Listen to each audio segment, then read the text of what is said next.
അതിൻ്റെ സഹായം വന്ന വഴി ഏതാണ്, ഒരു സിനിമാ താരത്തിൻ്റെ കാറാണ് ഇതെന്ന് തന്നെയാണ് നിഗമനത്തിലെത്തുന്നത്. ചലച്ചിത്ര താരം ആരാണ്, അവരുടെ സഹായം ലഭിച്ചിട്ടുണ്ടോ തുടങ്ങിയ കാര്യങ്ങൾ കൂടി പരിശോധിക്കപ്പെടണം. രാഹുലിനൊപ്പം മറ്റൊരു പ്രതിയെ കൂടി തിരയുകയാണ്.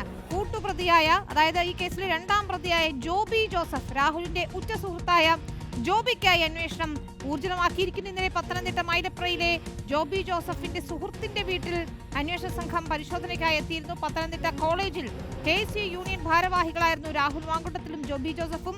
ഗർഭചിത്രത്തിനുള്ള മരുന്ന് എത്തിച്ചു നൽകിയത് ജോബി ജോസഫാണെന്ന അതിജീവിത മൊഴി നൽകുകയും ചെയ്തിട്ടുണ്ടായിരുന്നു.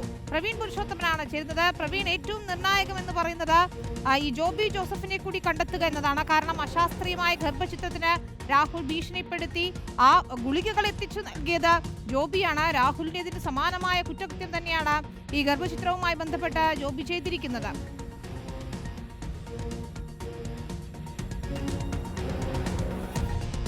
വിനീത, ഈ രാഹുൽ മാങ്കൂട്ടത്തിൽ കേസിൽ രാഹുലിന്റെ സുഹൃത്തായിട്ടുള്ള ജോബി ജോസഫ് പിടിയിലായാൽ കേസിന്റെ നിർണായകമായിട്ടുള്ള വിവരങ്ങൾ ലഭിക്കുമെന്നാണ് അന്വേഷണ സംഘം കരുതുന്നത്.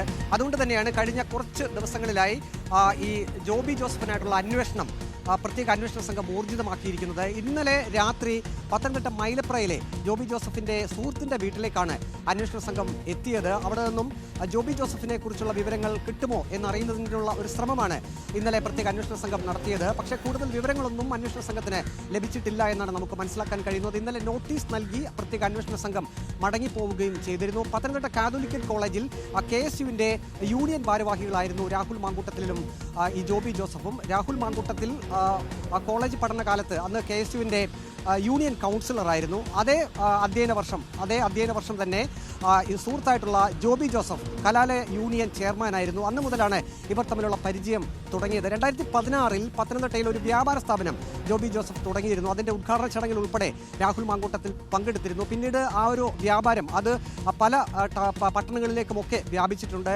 അടൂരിലുണ്ട് വ്യാപാര സ്ഥാപനം, ഒപ്പം തന്നെ ചെങ്ങന്നൂരുണ്ട്, തിരുവല്ലയുണ്ട്, ഏറ്റുമാനൂരുണ്ട്.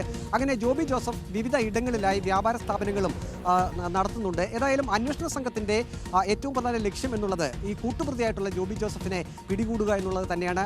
ജോബി ജോസഫിനെ പറ്റിയുള്ള വിവരങ്ങൾ അന്വേഷണ സംഘം ശേഖരിക്കുന്നുണ്ട്. പക്ഷേ എവിടെയാണ് എന്ന് സംബന്ധിച്ചൊരു വ്യക്തത ഇതുവരെ വന്നിട്ടില്ല. ഏതായാലും പത്തനംതിട്ടയിൽ ഇല്ല എന്നാണ് നമുക്ക് മനസ്സിലാക്കാൻ കഴിയുന്നത്. വലിയ പ്രതിഷേധങ്ങളൊക്കെ ഉണ്ടായ സമയത്ത് പത്തനംതിട്ടയിലെ വ്യാപാര സ്ഥാപനം ജോബി ജോസഫ് അടച്ചിട്ടിരുന്നു.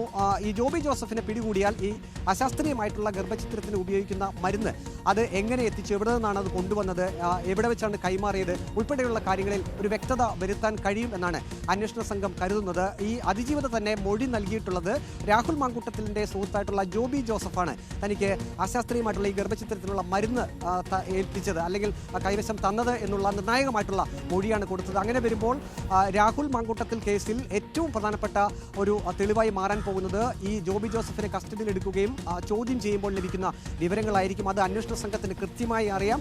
അതുകൊണ്ട് തന്നെയാണ് ഇന്നലെ ഉൾപ്പെടെ പത്തനംതിട്ടയിലേക്ക് എത്തി അന്വേഷണ സംഘം ഈ ജോബി ജോസഫിന്റെ സുഹൃത്തുക്കൾ ആരൊക്കെയാണ് അവരുടെയൊക്കെ വീട്ടിലേക്ക് അന്വേഷണവുമായി പോകാനുള്ള ഒരു തീരുമാനത്തിലേക്ക് പോയത്. ഏതായാലും അന്വേഷണം ഇപ്പോഴും തുടരുക തന്നെയാണ്.